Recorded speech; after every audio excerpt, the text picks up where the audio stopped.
Gusto ko nilang magmura eh. Hindi na ako bumura muna. Itong mga to, ang tatapang nila eh.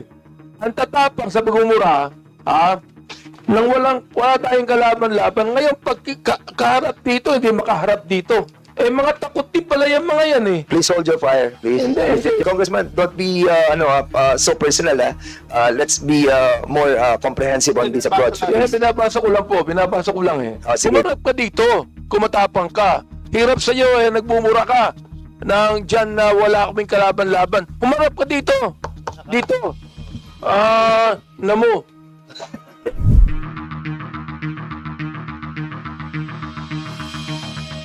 Mr. Chair, Noted po yung kay Congressman Marcoleta. Now, May I now be recognized? Abante, now you are recognized.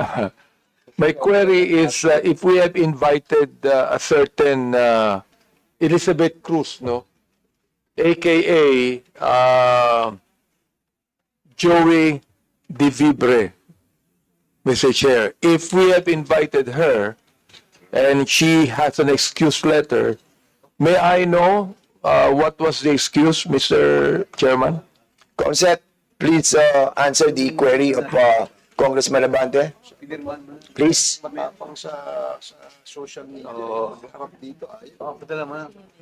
Thank you, Mr. Chair. Miss Elizabeth Joy Cruz was invited and she sent an excuse letter via email. Ano po yung kanyang excuse letter? Ano yung dahilan? One moment, sir. I'll get it from the chair. Thank you. Mr. Chair, Comsec, can you kindly also try to tell us those resource persons who have not attended this committee hearing? Yung may mga excuse letter, okay yun. But those who have not reply to our request to be present on today's hearing. Thank you, Mr. Mr. Chair, Chair. particularly first, Mr. Chair, Yes, Congressman Abante. particularly I am referring to AKA Joe De Vibre sapagkat matindi yung kanyang mga sinabi dito. Gusto ko talagang makita siya at makausap sapagkat dito minura niya ako at ang sabi niya, panay kabobohan sa quad.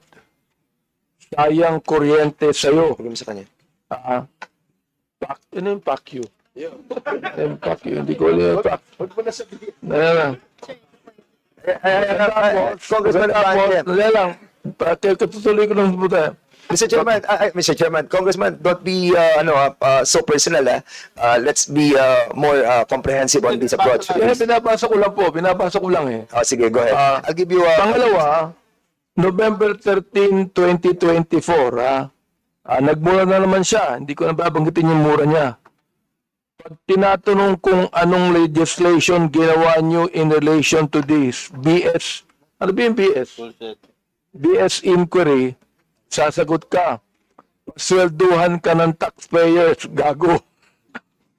November 3, 2024, si Benny Abante at si Romel Marbil ay mga protektor ng illegal na droga dahil pilit nilang pinalalabas na hindi ito ganoon kasama. Tapos sabing ganyan, si Dan Fernandez and Ace Barber's survey are depressing. Alam na nila na matatalo sila sa eleksyon. So what is the hearing for? Smoke screen for the discount. Tinabi ko ito sapagkat matindi po itong mga akusasyon na ibinigay nitong gusto ko nilang magmura eh. Hindi na ako bumura muna. Oo. Kailangan po, itong mga to, ang tatapang nila eh. Ang tatapang sa pagmumura, nang wala tayong kalaban-laban. Ngayon, pag kaharap dito, hindi makaharap dito. Oo. Mga takot din pala yung mga yan eh. Please hold your fire, please. I'm Just on the process of administrative, ano pa lang muna tayo, Congressman Abante. We can tackle that on the interpellation. Mr. Chair, gusto ko lang pong bagitin tong kanya excuse letter. O nakalagay dito, after meaningful consultation with my lawyers, gumayat pa na abogado. I have decided to respectfully decline. Respectfully? Minumura tayo, respectfully? Ha? To share my knowledge on matters. Hindi knowledge ang kailangan natin. The lawyer, if this is like... Oo. Ask the lawyers kung libelous yung ginawa niya o slander. No ha? O nakalagay, I would like to categorically state that I am neither paid by POGO operators. Hindi na pinag-uusapan. Pinag-uusapan natin yung mga sinabi niya. O, tapos respectfully, Elizabeth Joey Cruz. Nga nakikinig po sa atin ngayon, nanonood ngayon. Humarap ka dito, kumatapang ka. Hirap sa iyo, nagbumura ka nang dyan na wala kaming kalaban-laban. Humarap ka dito. Dito. Namo. Chairman. Wait, Chairman. No, wait. Quiet, Chairman. Please observe, refrain from laughing or whatever expression you wanted to, please observe decency and, of course, Chair, I move that we strike out.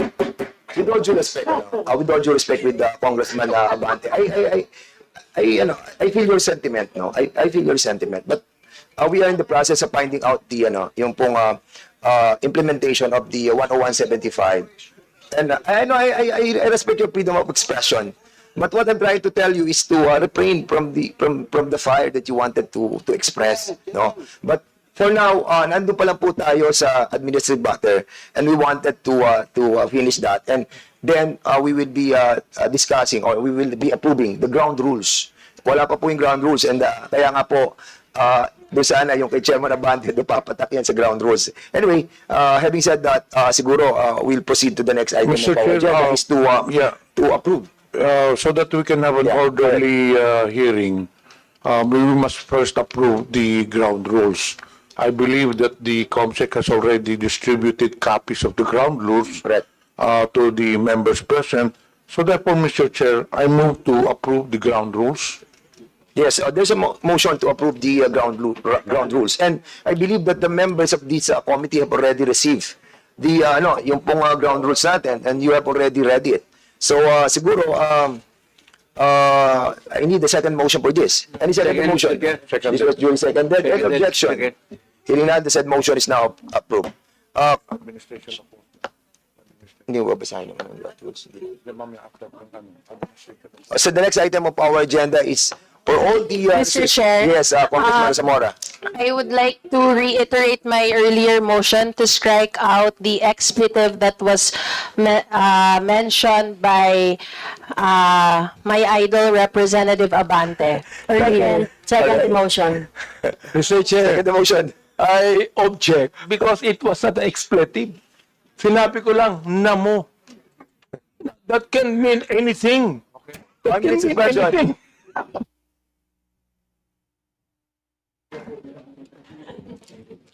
Hearing resumed.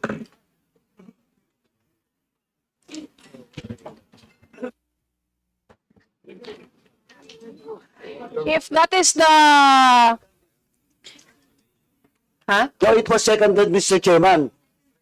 And the objection with Congressman Abante, it's up to the members if they will vote for it, for the objection with Chairman Abante. 1 minute suspension.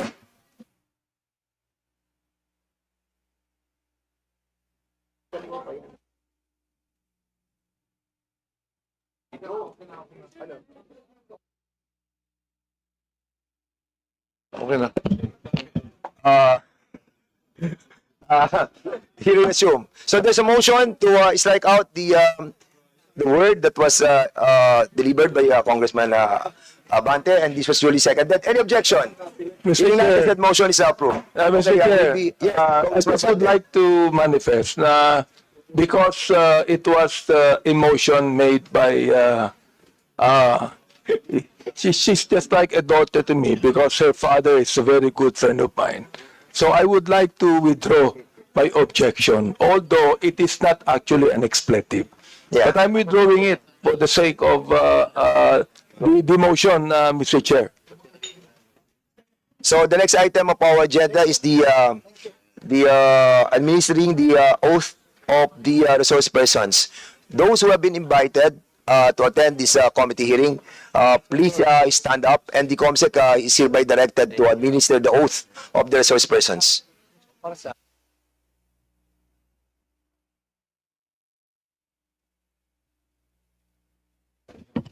May we request all the resource persons invited to stand, raise your right hand and repeat after me. Do you swear to tell the truth, the whole truth, and nothing but the truth in this inquiry?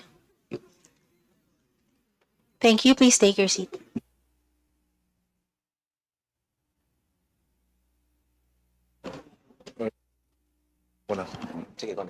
Mr. Chair, once again, we would like to have an orderly proceedings of the hearings. So therefore, we have some reminders to the members because after this, we will now proceed to the deliberation and discussion. Please be reminded that pursuant to our ground rules, House members shall register with the committee secretary and shall be recognized on a first to register basis. Members shall be given 10 minutes each for their interpellation, excluding the answers of the resource persons. No member, except the chairpersons or the presiding officer and the senior deputy speaker, shall be allowed to speak or make interjections during the course of the interpellation of a member unless and until recognized by the lead chairperson or the presiding officer. Lastly, we enjoin everyone to observe proper decorum and basic courtesy in our proceedings. Please address your questions to the co-chairs and wait to be recognized. Thank you. Thank you so much, Co-Chair Pimentel. Chairman. So, muna tapos dun. The next is Chairman Aquino for the discussion proper. Please discuss it. Yes, thank you, Mr. Chairman. With the permission of my co-chairs, I would like to propose that we first hear from the academe, then government agencies and independent media organizations to give us a situationer on the social media landscape. Each presenter shall have 10 minutes. Thank you. So the proposed flow of discussion, una po yung academe, si Dr. Jonathan Ong, then academe muna, then government agencies, then the independent media organization. This will be the flow of our discussion. But for the meantime, going back to the administrative matter, Congressman Chairman Chairman Paduano, have something to say? Thank you, Mr. Chairman. Just a matter of procedure, Mr. Chairman. And a protocol of every committee hearing, Mr. Chairman. All resource person being invited in every hearing and absent should have an excuse letter or explanation. And if that excuse letter is valid and acceptable to the committee members, so we will just invite them to the next hearing. But for all those resource persons with an excuse letter or without an excuse letter, they should be invited through a show cause order for the next hearing, Mr. Chairman. So that's a matter of protocol and procedural in every committee hearing, Mr. Chairman. That's why I want to go back to the invited guest that was mentioned by Congressman Abante. And it's up to Congressman Abante that what will be the next step for this committee for his or her invitation in the next hearing. I just want to make it clear, Mr. Chairman, that all invitees who are not present in today's hearing the committee should have a proper disposition with regards to their invitation, Mr. Chairman. Thank you, Mr. Chairman. So what's the pleasure of the body? Mr. Chair, in relation to what Congressman Paduano said, may I know if we're going to invite again those social bloggers? What's the pleasure of the body for those who have been invited and have not written us any excuse letter? Well, to me, Mr. Chair, to me, Mr. Chair, Yes, go ahead. let us invite them again. If they don't show up or make an excuse letter, then I'll make a motion that we issue a show cause order on them. So there's a manifestation by Congressman Abante that those who have not written any excuse letter will be invited again in the next hearing. Actually, hindi ito motion, but it's a procedure that is being governed as, no? So, doon sa mga resource persons na hindi po nakarating, na hindi nagpadala ng mga excuse letter, you are being invited again in the next hearing. And for those who have written an excuse letter, what's the pleasure of this body on the excuse letters that they have sent us? Because they have Mr. written Chairman. as letters. Mr. Chairman, kasi po, in our procedure, depende po sa content ng excuse letter if it is valid or not. That's why, I suggest, kaya lang, ay tumatagal tayo dito, Yeah. I suggest sana na we will discuss each and every excuse letter. Kasi magkaiba po reason at saka content ng letter. Correct. Diba? For example, in the case of the person that was mentioned by Congressman Abante, ganon po yung sagot niya. Shall we invite her? Babae ba? Shall we invite her again or issue a show cause order? For me, Mr. Chairman, that is offensive and we should also issue a show cause order for her. And we will not just invite her in the next hearing, we will issue a show cause order for that person. Mr. Chairman. According sa, okay, thank you so much for that, Congressman Paduano. According sa Section 9 of our rules, witnesses shall be granted more than two postponements of appearance before the committee without justifiable cause. So we can issue a show cause order because wala silang justifiable reason. Mr. Chairman, Yes, Congressman Ako, please. we must distinguish the resource person who was invited but did not offer any excuse from the resource person who was invited but came up with a letter excuse. So why should we treat them the same? According to our protocols, as we have done in the previous committee hearings, those invited persons who did not offer any excuse, the next order is for them, for the committee to issue a show cause order to explain why. And for those people who offered an excuse for their absence, it's up for the committee to determine whether the excuse is acceptable or not. Thank you, Mr. Chair. Okay, I think we have so many excuse letters that were given to us by the COMSEC. Mr. Chair, And particularly, yes, the excuse order, the excuse letter of this Miss Elizabeth Joey Cruz. She said, I know that the time of the committee is precious and I am coming from deep concern on prudent utilization of public resources. Mr. Chair, this is contemptible. This is not respecting this committee. How dare she would say the prudent utilization of public resources? I therefore make a motion, Mr. Chair, that we issue a show cause order on this Elizabeth Joey Cruz. I move therefore, Mr. Chair. so there's a motion to issue a show cause order to that resource person. What's the name? Elizabeth Cruz. And there was a second motion. Any objection? Hearing that, the said motion is now approved. Yun po yung merong excuse letter. And there's still a lot. Like, for example, yung kay Sean Wayne, kay Maui Spencer, kay Ethel Garcia. But you have to read the content of their excuse letter. Like, for example, one of these, you want to move on this, or you want to discuss this on a later part of the discussion? Or you want to have an omnibus motion with all of this, But there are excuse letters which are valid. Like, for example, this personality, nasa Singapore siya.